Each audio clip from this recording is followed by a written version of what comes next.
Good afternoon, and thanks for joining us for Living Local, your lifestyle show for all things Charleston and beyond. I'm Ashley Meservey.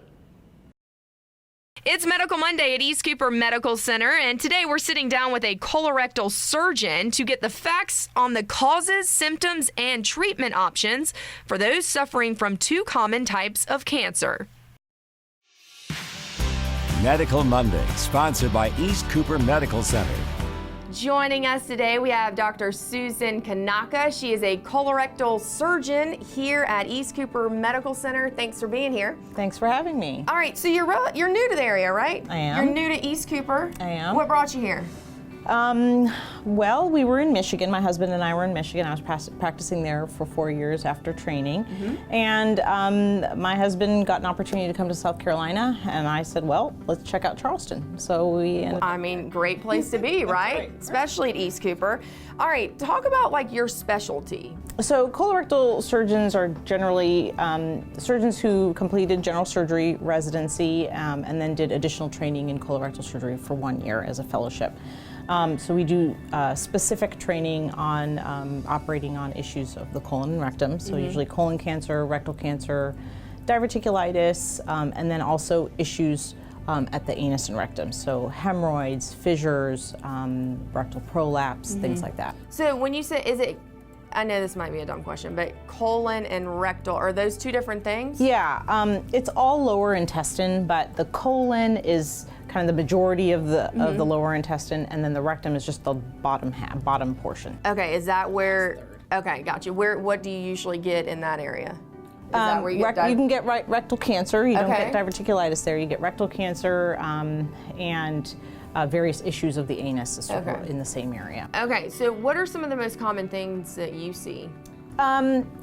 On a day-to-day basis, I probably see a lot of patients with hemorrhoids, fissures, so things bothering their bottom, and then diverticulitis is very common. So patients have a lot of abdominal pain and disease of the colon and need me to take care of. And pregnant women are not the only ones that get hemorrhoids, right? Correct.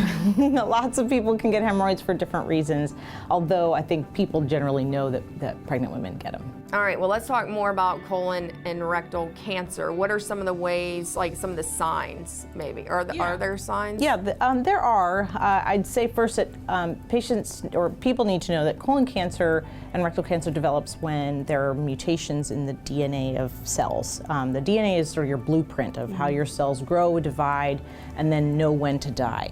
And if they get a mutation in that DNA or in that blueprint, they start to grow and accumulate and start to spread in a way that's not safe for the person.